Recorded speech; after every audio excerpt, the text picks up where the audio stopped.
Hello my YouTube family, आप सबका मेरे चैनल पर स्वागत है। कल हमने इतिहास के आधार पर व्यंजनों के जो हैं वो प्रकार पढ़े थे। आज हम हमारा जो शब्दों का अगला वर्गीकरण है उसके आधार पर शब्दों के प्रकार पढ़ेंगे। तो चलो शुरू करते हैं। रचना, बनावट और व्युत्पत्ति के आधार पर। रचना, बनावट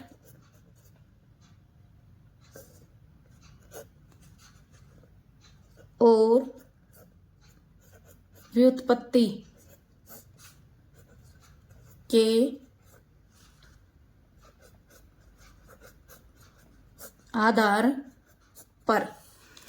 ठीक है, रचना, बनावट और व्युत्पत्ति। रचना, बनावट और व्युत्पत्ति के आधार पर शब्द कितने प्रकार के होते हैं? ठीक है, रचना, बनावट और व्युत्पत्ति के आधार पर शब्द 3 प्रकार के होते हैं। कितने प्रकार के होते हैं? शब्द 3 प्रकार के होते हैं। 3 प्रकार के कौन कौन से होते हैं? चलो पढ़ते हैं। नंबर 1, रूढ़। रूढ़ शब्द कौन से होता है? नंबर 1, रूढ़ शब्द। नंबर 2, यौगिक शब्द। यौगिक शब्द। और नंबर 3 कौन सा है?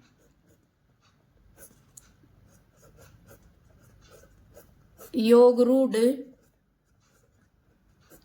शब्द। नंबर 3 कौन सा है? योगरूढ़ शब्द। ठीक है, तो सबसे पहले हम पढ़ेंगे रूढ़ शब्द के बारे में। किसके बारे में पढ़ेंगे? रूढ़ शब्द के बारे में। मैं आपको यहां बता दूं, जो ये र है, अगर हम र के अंदर ऊ की मात्रा जोड़ते हैं, अगर हम इस र के अंदर ऊ की मात्रा जोड़ते हैं, छोटा ऊ की मात्रा जोड़ते हैं, तो ये र है उसको ये मात्रा लगेगी। अगर हम र के अंदर बड़ा ऊ की मात्रा जोड़ते हैं, ऊ जिसको हम मुख सुख के लिए बड़ा ऊ बोल देते हैं, वैसे ये बोला जाता है ऊ। अगर इसकी मात्रा हम जोड़ते हैं तो ये हमारा जो र है इसमें थोड़ा सा घुमाकर ये मात्रा लगेगी। र जो है इसके अंदर थोड़ा सा घुमाकर क्या लगेगी? मात्रा लगेगी। ठीक है, तो ये र के अंदर ऊ की मात्रा है, न कि ऊ की है। चलो आगे शुरू करते हैं। सबसे पहले हमें ये पता होना चाहिए कि हमारे जो रूढ़ शब्द होते हैं वो क्या होते हैं। तो हम पढ़ेंगे रूढ़ शब्द। ठीक है, मैं आपको यहां बता दूं, जो रूढ़ शब्द है, ठीक है, जो रूढ़ शब्द है इनको क्या कहा जाता है? मूल शब्द भी कहा जाता है। क्या कहा जाता है? मूल शब्द भी कहा जाता है। ठीक है, इनको क्या कहा जाता है? मूल शब्द भी कहा जाता है। अब मूल शब्द का मतलब क्या होता है? ठीक है, इनका अर्थ क्या होता है? अगर हम परिभाषा की बात करें तो जो ये रूढ़ शब्द हैं वो किसी विशेष अर्थ के लिए क्या हुए हैं? रूढ़ हुए हैं, प्रसिद्ध हुए हैं। जो रूढ़ शब्द है, रूढ़ शब्द, रूढ़ शब्द किसी विशेष अर्थ के लिए प्रसिद्ध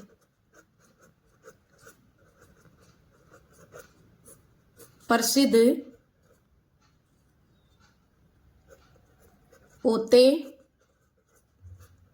हैं, या इनको हम क्या कहेंगे? प्रसिद्ध हुए हैं। जो हमारा जो रूढ़ शब्द है वो किसी विशेष अर्थ के लिए प्रसिद्ध हुआ है। सबसे पहले तो इनकी पहचान ये होती है। दूसरा है, जो हमारे रूढ़ शब्द हैं इनके टुकड़े करने पर जो टुकड़े हैं वो क्या होते हैं? सार्थक नहीं होते। क्या होते हैं? निरर्थक होते हैं। और निरर्थक का मतलब क्या होता है? जिनका कोई अर्थ नहीं होता, वो क्या कहलाते हैं? वो निरर्थक कहलाते हैं।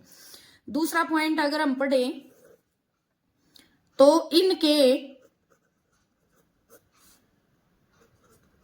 टुकड़े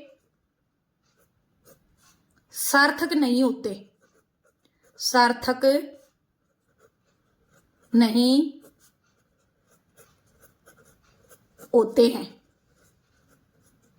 ठीक है, अगर जो रूढ़ शब्द है उनको हम क्या कर दें, उनको हम दो भागों में बांट दें, ठीक है, अलग अलग उनके टुकड़े कर दें, तो वो टुकड़े क्या नहीं होंगे, सार्थक नहीं होंगे। सार्थक का मतलब उनका कोई अर्थ नहीं निकलेगा। सार्थक का मतलब, स का मतलब क्या होता है, साथ, अर्थ मतलब अर्थ के साथ, और यहाँ क्या कह रहा है कि नहीं होते।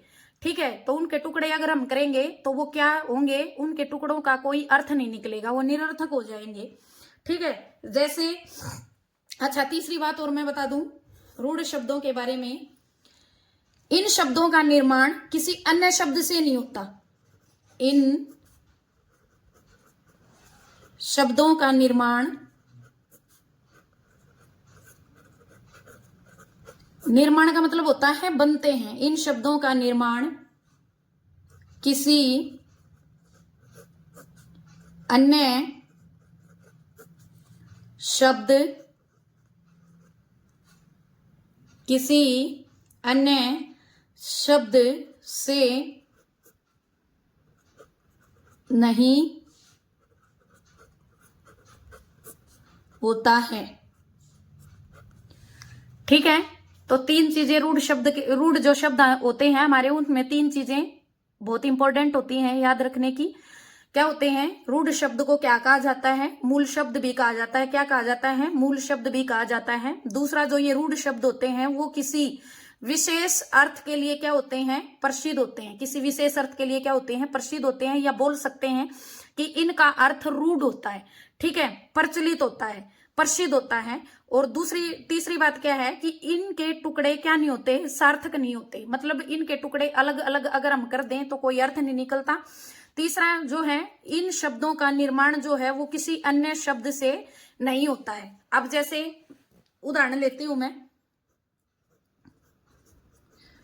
जैसे है हमारे पास, ठीक है, पानी शब्द है। पानी का मतलब हमें पता है, किसी विशेष अर्थ के लिए प्रसिद्ध हुआ है कि कोई पेय पदार्थ होता है। क्या होता है, पेय पदार्थ होता है, पीने का कोई पदार्थ होता है। ठीक है, जैसे पा, इसके अगर मैं टुकड़े करूं तो पा प्लस नी, ठीक है, तो पा का भी क्या नहीं निकलता, कोई अर्थ नहीं निकलता है इसका, और नी का भी क्या नहीं निकलता, कोई अर्थ नहीं निकलता। मतलब इन दोनों का कोई क्या नहीं निकलता, अर्थ नहीं निकलता। इन दोनों का कोई अर्थ नहीं निकलता, इन दोनों का कोई अर्थ नहीं निकलता। इसीलिए ये क्या कहलाते हैं, इसीलिए ये रूढ़ शब्द कहलाते हैं। इसलिए ये क्या कहलाते हैं, रूढ़ शब्द कहलाते हैं। अगर मैं अब दूसरा लूं, जैसे दिन है हमारे पास, एक शब्द है दिन। दिन का मतलब हमें पता है क्या होता है, वार होता है, वासर होता है, दिवस होता है।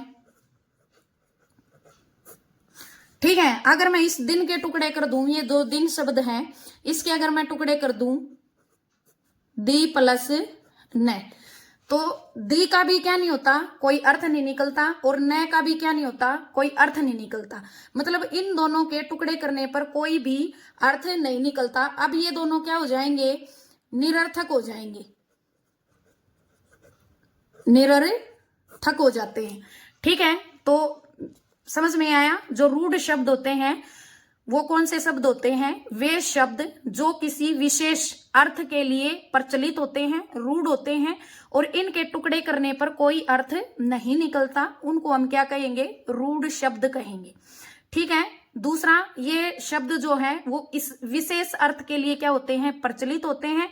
और तीसरी ध्यान रखने योग्य बात क्या है कि इन शब्दों का निर्माण जो है किसी अन्य शब्द से नहीं होता, अर्थात ये जो रूढ़ शब्द होते हैं वो किसी अन्य शब्द से नहीं बनते हैं।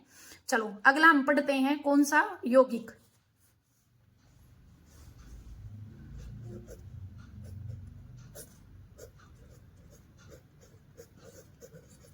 यौगिक शब्द। ठीक है, तो सबसे पहले तो हमें ये पता होना चाहिए यौगिक शब्द, ठीक है, किन से मतलब किसे कहते हैं। तो यौगिक शब्द किसे कहते हैं? जो शब्द दो या दो से अधिक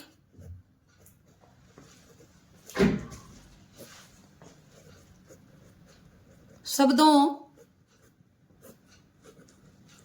के योग से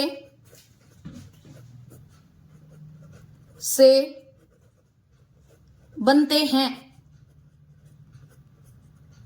उन्हें हम क्या कहेंगे? यौगिक शब्द कहेंगे। ठीक है, उन्हें हम क्या कहेंगे? यौगिक शब्द कहेंगे। क्या? यौगिक शब्द क्या होते हैं? जो शब्द दो या दो से अधिक शब्दों के योग से बनते हैं, उनको हम क्या कहेंगे? यौगिक शब्द कहेंगे। ठीक है, अच्छा, अब इसमें विशेष बात क्या ध्यान रखने योग्य है? विशेष बात इसके अंदर ये है कि जो ये यौगिक शब्द होते हैं, इन शब्दों के जब हम टुकड़े करते हैं, जब हम खंड करते हैं, तो वो सार्थक होते हैं। ठीक है, इन शब्दों के टुकड़े करने पर वे खंड जो हैं, खंड का मतलब है टुकड़े, वे खंड जो हैं वो क्या होते हैं? सार्थक होते हैं। क्या होते हैं वो? सार्थक होते हैं। सार्थक मतलब दोनों जो हम टुकड़े करेंगे जी, इन यौगिक शब्दों के अगर हम टुकड़े करेंगे तो दोनों जो टुकड़े हैं वो क्या होंगे? सार्थक होंगे, अपने अपने अर्थ के साथ होंगे। जैसे फॉर एग्जाम्पल, अगर मैं यहां एक शब्द लूं, पाठशाला, पाठशाला मैंने इधर है जो एक शब्द लिया, अब मैं इसके टुकड़े करूंगी। ठीक है, पाठ प्लस शाला। ठीक है, पाठ का मतलब क्या होता है? पाठ का मतलब होता है पढ़ने की, और शाला का मतलब क्या होता है? जगह। क्या हो जाएगा? पढ़ने की जगह, जहां हम पढ़ते हैं। ठीक है, उस जगह को हम क्या कहेंगे? पाठशाला कहेंगे। तो यौगिक जो शब्द होते हैं उनके टुकड़े करने पर, अब पाठ भी क्या है? सार्थक है, और शाला भी क्या है? शाला भी सार्थक है। तो दोनों शब्द क्या हो गए? यहां पे दोनों शब्द सार्थक हो गए। चलो हम एक अगला उदाहरण पढ़ते हैं।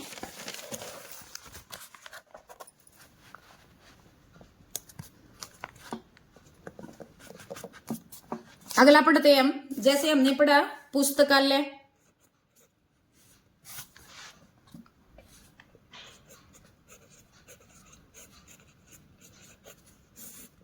हमारे पास ये एक शब्द है। ठीक है, अब हम कैसे पता लगाएंगे कि ये यौगिक है? अब हम इसके टुकड़े करके देखेंगे। पुस्तक प्लस आलय। पुस्तक का मतलब क्या होता है? किताब, सार्थक है ये। आलय का मतलब क्या होता है? जगह, घर, स्थान। और पुस्तक का मतलब क्या होता है? किताब होती है। तो अब क्या हुआ कि पुस्तक रखने की जो जगह है वो क्या कहलाएगी? पुस्तकालय कहलाएगी। अब पुस्तक शब्द है वो भी क्या है? सार्थक है, और आलय जो है वो भी क्या है? सार्थक है। तो दोनों शब्द क्या हो गए? सार्थक हो गए। ठीक है, इसलिए ये क्या कहलाए? यौगिक शब्द कहलाए। उसके बाद हमारा जो है वो तीसरा आता है योग रूढ़। अच्छा, एक बात और मैं यौगिक शब्दों के बारे में आपको बता दूं। जो ये यौगिक शब्द होते हैं, ठीक है, वो 3 प्रकार से बनते हैं। ठीक है, 3 प्रकार से कैसे बनते हैं? यौगिक जो शब्द होते हैं वो 3 प्रकार से बनते हैं। इनका निर्माण जो है वो 3 प्रकार से किया जाता है। इन शब्दों का निर्माण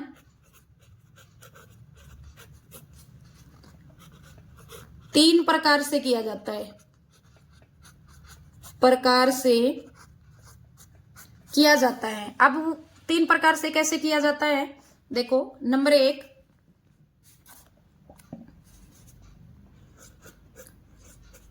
शब्द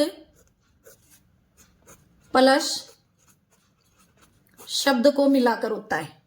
ठीक है, शब्द प्लस शब्द से। जैसे हमारे पास क्या है, प्रधान प्लस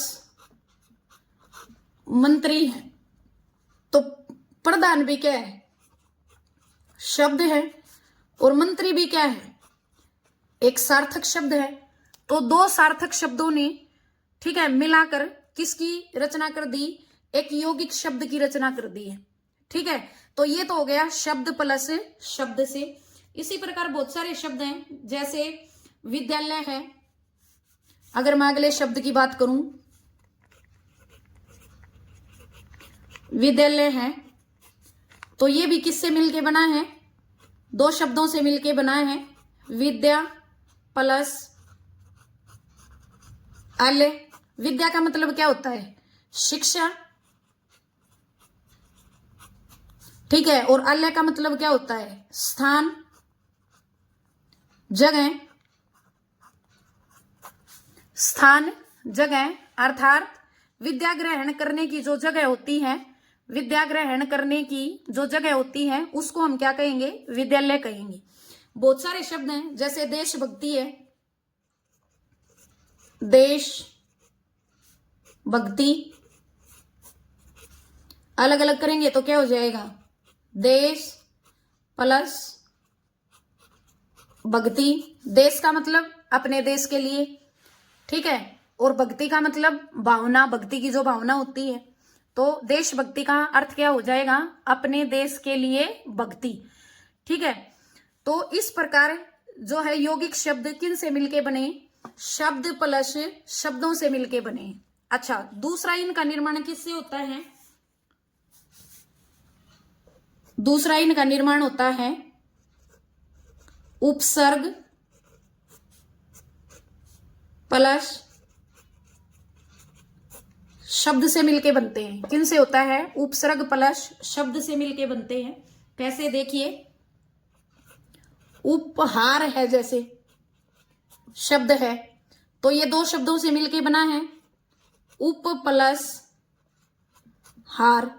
तो उप क्या है, उप जो है वो क्या है, उप क्या है, उपसर्ग है, और हार क्या है, शब्द है। हार क्या है, शब्द है। ठीक है, अगर मैं अगला पढ़ूं, जैसे है अन्याय।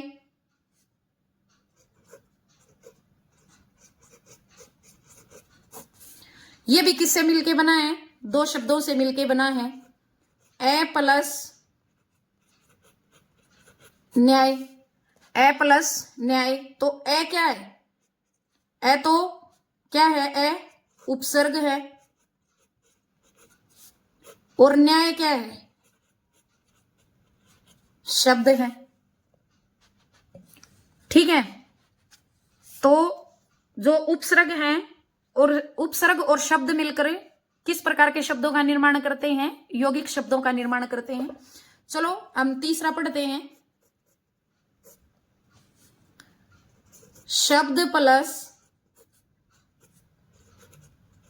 प्रत्यय से। शब्द प्लस प्रत्यय से कैसे, देखो, कोमलता शब्द है, जैसे हमारे पास कोमलता, इसको अलग अलग करेंगे तो क्या हो जाएगा, कोमल प्लस ता। ठीक है, कोमल क्या है हमारे पास, कोमल तो शब्द है, ठीक है, और ता क्या है, प्रत्यय है। ता क्या है, प्रत्यय है। कोमलता मतलब कोमल वाला या वाली जो प्रत्यय होते हैं स्त्रीलिंग में अगर होते हैं तो वाली के अर्थ में प्रयोग होते हैं, और पुल्लिंग अगर होते हैं तो वाला के शब्द में प्रयोग होते हैं। आगे देखिए, जैसे नारी तव है एक शब्द हमारे पास, नारी तव, इसको अलग अलग करेंगे तो नारी प्लस तव। तो नारी तो क्या है, शब्द है, और तव क्या है हमारे पास, नारी क्या है, शब्द है, और तव क्या है हमारे पास, प्रत्यय है। ठीक है, तो ये मुख्य बात जो है वो ध्यान रखने योग्य है। कई बार हम परीक्षा में जब बैठते हैं तो हमारे पास जो है वो शब्द रख दिया जाता है कि बताइए निम्नलिखित शब्द किसका प्रकार है। ठीक है, अगर हमें शब्दों की अच्छे से पहचान है, ठीक है, अच्छे से अगर हमें पता है कि यौगिक शब्द किन से मिलके बनते हैं, तो हम आसानी से सही उत्तर जो है वो चुन सकते हैं, और हमारा जो है प्रश्न जो है वो क्या हो सकता है, ठीक हो सकता है। तो यौगिक जो शब्द हैं वो 3 प्रकार से बनते हैं। किन किन से, शब्द प्लस शब्द से, उपसर्ग प्लस शब्द से, उपसर्गों से उसका निर्माण होता है, और फिर प्रत्ययों के साथ जुड़कर, ठीक है, उनका निर्माण होता है। आगे हम पढ़ेंगे योग रूढ़ के बारे में। किसके बारे में पढ़ेंगे, योग रूढ़ के बारे में। योग रूढ़ शब्द कि योग रूढ़ शब्द जो है वो कौन से शब्द होते हैं, या हमें योग रूढ़ शब्द हम किसे कहते हैं। ठीक है, तो देखो, जो शब्द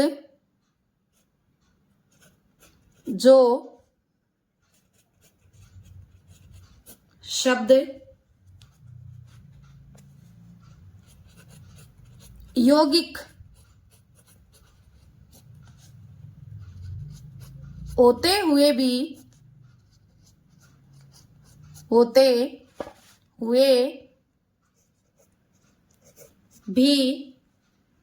विशेष अर्थ के लिए प्रचलित होते हैं, विशेष अर्थ के लिए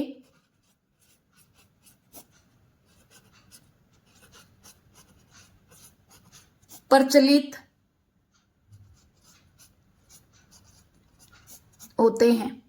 विशेष अर्थ के लिए मतलब कि जो शब्द यौगिक मतलब 2 सार्थक शब्दों से मिलके बने हुए होते हैं, लेकिन किसी विशेष अर्थ के लिए प्रचलित होते हैं, किसी तीसरे की तरफ वो क्या करते हैं, वो इशारा करते हैं, या तीसरे अर्थ के लिए वो क्या हो जाते हैं, प्रसिद्ध हो जाते हैं, प्रचलित हो जाते हैं, रूढ़ हो जाते हैं। उनको हम क्या कहेंगे, उनको हम योग रूढ़ कहेंगे।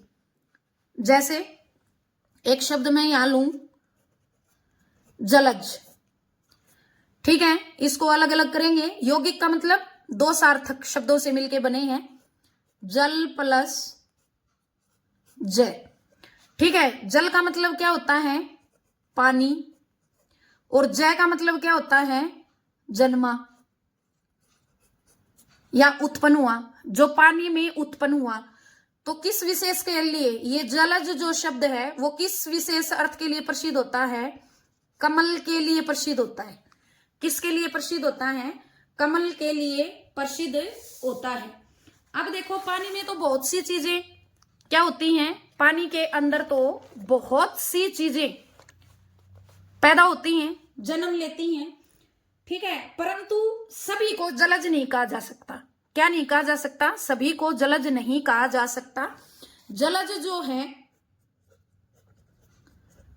जो शब्द है वो किसके लिए प्रचलित हुआ है, कमल के लिए प्रचलित हुआ है। किसके लिए प्रचलित हुआ है, कमल के लिए प्रचलित हुआ है।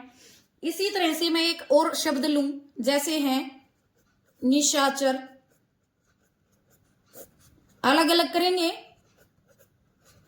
निशा प्लस चर। ठीक है, निशा का मतलब क्या होता है, रात में, और चर का मतलब क्या होता है, घूमने वाला।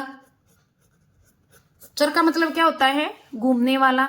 अगर हम यहां देखें तो रात में तो बहुत सारे जीव जंतु, पशु पक्षी घूमते हैं। लेकिन जो निशाचर है वो किसकी तरफ इशारा कर रहा है, किसके लिए विशेष प्रसिद्ध हुआ है, वो राक्षस के लिए हुआ है। किसके लिए हुआ है, राक्षस के लिए, किसी और के लिए न होकर किसके लिए हुआ है, राक्षस के लिए हुआ है। अब मैं एक शब्द और लेती हूं, जैसे है खेचर। अब इसको अलग अलग करेंगे तो खे प्लस चर। खे का मतलब क्या होता है, आकाश, और चर का मतलब क्या होता है, घूमने वाला, घूमने वाला, अर्थात आकाश में घूमने वाला। अब आकाश में क्या घूमते हैं, आकाश में तो पक्षी घूमते हैं भाई, ठीक है, पंछी भी बोल सकते हैं हम। तो अब ये दोनों क्या हैं, दोनों शब्द क्या हैं, सार्थक हैं। दोनों क्या हैं,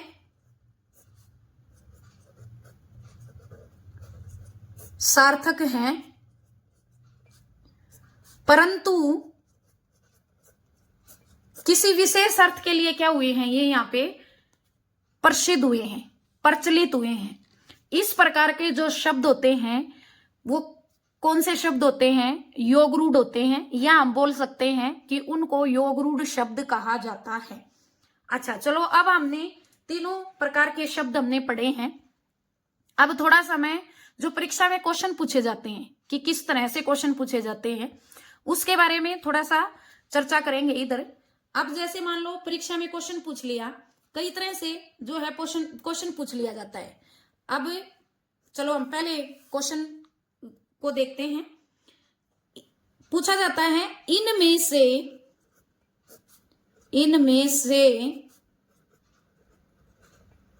रूढ़ शब्द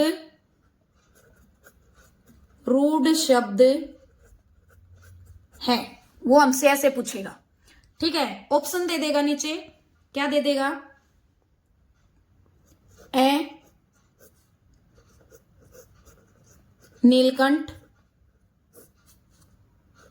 फिर ब ऑप्शन दे देगा हमें प्रभाव, ठीक है। उसके बाद से ऑप्शन दे देगा वो हमें महल, और उसके बाद द ऑप्शन दे दिया उसने खेचर, ठीक है। उसने हमसे क्वेश्चन किया, मान लो परीक्षा में हम बैठे और परीक्षा में क्वेश्चन आया कि इनमें से रूढ़ शब्द कौन सा है, ठीक है। एक शब्द उन्होंने दिया नीलकंठ, दूसरा दिया प्रभाव, तीसरा दिया महल, चौथा दिया खेचर। तो सबसे पहले हम ध्यान से इन जो शब्द हैं उनको देखेंगे कि किस शब्द का क्या अर्थ निकलता है। उनको पहले हम टुकड़े करके देखेंगे। अब जैसे हमने पहले शब्द के टुकड़े किए तो नील प्लस कंठ, दो टुकड़े हो गए। दोनों टुकड़े क्या हैं, ये दोनों टुकड़े इधर क्या हैं, सार्थक है, ठीक है। नील का मतलब क्या होता है, नीला, और कंठ का मतलब क्या होता है, गला, ठीक है। तो ऐसे बहुत सारे पक्षी भी हैं जिनका गला नीला होता है, लेकिन ये जो शब्द है वो यहां जो विशेष अर्थ में प्रचलित हुआ है ये किसी पक्षी के लिए नहीं हुआ है, बल्कि जो शिव है, क्या है, शिव, उसके लिए क्या हुआ है, ये प्रयोग हुआ है। तो ये तो हो ही नहीं सकता किसी सूरत में भी, ठीक है। क्योंकि हमने रूढ़ की परिभाषा क्या पढ़ी है कि वे शब्द जो किसी विशेष अर्थ के लिए क्या होते हैं, प्रचलित होते हैं, और जिनके टुकड़े करने पर कोई अर्थ नहीं देता। लेकिन यहां हमने टुकड़े किए तो इनके टुकड़े करने पर हमें क्या मिला, अर्थ दे रहे हैं दोनों टुकड़े। तो इसका मतलब ये क्या नहीं है, ये रूढ़ शब्द नहीं है। चलो अगला हम पढ़ते हैं। जैसे अगला शब्द है हमारे पास प्रभाव। प्रभाव जो है वो दो शब्दों से मिलके बना है, प्र प्लस भाव। तो प्र क्या है, प्र उपसर्ग है, प्र क्या है, उपसर्ग है, और भाव क्या है, मूल शब्द है इसके अंदर, मूल शब्द है, तो ये भी क्या नहीं है, ये भी रूढ़ नहीं है। उसके बाद मैंने थोड़ी देर पहले आपको बताया था खेचर। खेचर जो है वो दो शब्दों से मिलके बना है, खे प्लस चर। खे का मतलब क्या होता है, आकाश में, और चर का मतलब क्या होता है, घूमने वाला। तो इसका मतलब ये भी नहीं है। तो अब बचा क्या, महल। तो जो रूढ़ शब्द है वो क्या है, महल है। और क्यों है महल, क्योंकि अगर हम महल शब्द के टुकड़े कर दें, जैसे मह प्लस में ल, हमने इनके टुकड़े कर दिए। अब इनके टुकड़े क्या हो जाए, क्या है, निरर्थक है। क्या है, निरर्थक है। इन टुकड़ों का कोई भी अर्थ नहीं निकलता है। तो एक तो क्वेश्चन परीक्षा में हमसे इस टाइप से पूछे जाते हैं, तो हमें बहुत जो है सूक्ष्मता से उस पर विचार विमर्श करने की जरूरत होती है। चलो अगला हम पूछते हैं कि क्वेश्चन किस टाइप से पूछा जाता है। दूसरा मान लो हमारे पास क्वेश्चन है कि इनमें से रूढ़ शब्द नहीं है, वो हमसे क्वेश्चन पूछेगा, इनमें से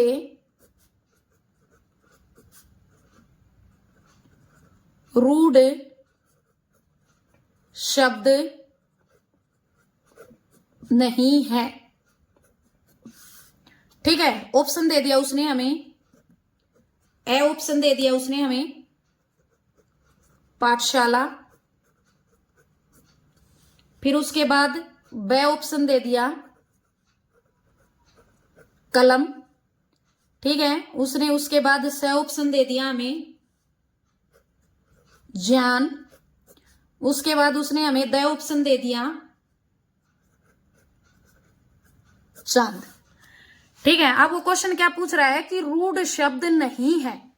अब देखो पाठशाला शब्द पे हम बात करेंगे तो ये दो शब्दों से मिलके बना है, पाठ प्लस शाला। तो दोनों शब्द क्या हैं, इधर सार्थक हैं, जबकि रूढ़ शब्द क्या होते हैं, ठीक है, सार्थक, टुकड़े करने पर सार्थक नहीं होते। तो ये यहां पे सार्थक निकल रहा है। अब जैसे कलम के हम टुकड़े करते हैं, कल प्लस मैं, तो इन दोनों का क्या नहीं निकलता, कोई अर्थ नहीं निकलता, दोनों क्या हैं, निरर्थक हैं। उसी तरह से इसके भी हम टुकड़े करेंगे तो टुकड़े क्या हैं, इनके भी टुकड़े निरर्थक हैं। विशेष अर्थ के लिए ज्ञान का मतलब जानकारी होता है। ठीक है, अब हम चांद की बात करें तो चा प्लस द, अब ये भी क्या है, निरर्थक है। तो इसका मतलब ये तीनों क्या है, निरर्थक हैं। तो ये तीनों शब्द क्या हैं, तीनों शब्द हैं रूढ़, तीनों क्या हैं, रूढ़ शब्द है। लेकिन वो हमसे क्वेश्चन में क्या पूछ रहा है कि रूढ़ नहीं है। तो पाठशाला जो शब्द है वो क्या नहीं है, इधर रूढ़ नहीं है। एक परीक्षा में क्वेश्चन पूछे जाते हैं इस हिसाब से। चलो अगले क्वेश्चन पर हम डिस्कशन करते हैं।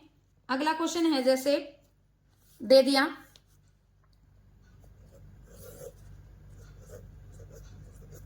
अनुपात। अनुपात शब्द की संरचना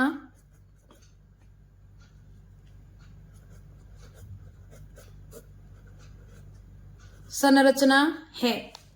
ठीक है, अनुपात शब्द किन से मिलके बना है, इस टाइप से हमें क्वेश्चन देते हैं परीक्षा में। तो उन्होंने ऑप्शन दिया हमें, ए ऑप्शन दिया उसने, परीक्षा के अंदर ए ऑप्शन आया शब्द प्लस शब्द, बे ऑप्शन आया शब्द प्लस प्रत्यय, फिर से ऑप्शन आया उपसर्ग प्लस शब्द, और द ऑप्शन हमारे पास आया उपसर्ग प्लस प्रत्यय। वो इस प्रकार से हमारे पास क्या पूछेगा, क्वेश्चन पूछेगा। ठीक है, क्या पूछेगा, क्वेश्चन पूछेगा, तो हमें कैसे बताना है ये, देखो हम कैसे करेंगे। पहले तो जो हमारे पास शब्द है उसको हम टुकड़े करके देखेंगे। ठीक है, अनु प्लस पाथ। ठीक है, आपने पढ़ा होगा, शुरू से ही हम पढ़ते आ रहे हैं, 6 से शुरू हो जाते हैं उपसर्ग। तो उपसर्ग हमें पता है कि अनु क्या है, वो उपसर्ग है, और पात क्या है, मूल शब्द है। ठीक है, उपसर्ग हमेशा शब्द के पूर्व में लगते हैं और प्रत्यय जो होते हैं वो हमेशा शब्द के बाद लगते हैं। तो इस तरह से न तो ये शब्द शब्द से मिलके बना है, न ये शब्द प्रत्यय से मिलके बना है, और न ये उपसर्ग प्लस प्रत्यय से मिलके बना है, बल्कि किससे मिलके बना है, उपसर्ग प्लस शब्द से मिलकर बना है। ठीक है, उसके बाद जो है हम एक शब्द पढ़ते हैं, जैसे चलो अन्याय। क्वेश्चन पूछने का तरीका होता है अन्याय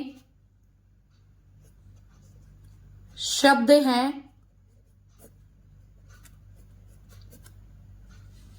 ठीक है, अन्याय जो शब्द है वो ऑप्शन में दे दिया ए रूड, वह ऑप्शन में दे दिया योग रूड, उसके बाद से ऑप्शन में दे दिया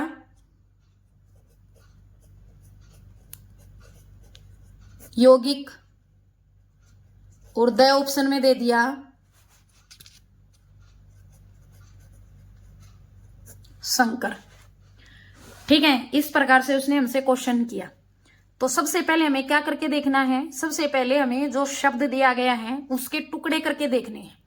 अब हम इसके टुकड़े इधर करेंगे, ए प्लस न्याय। तो ए क्या है,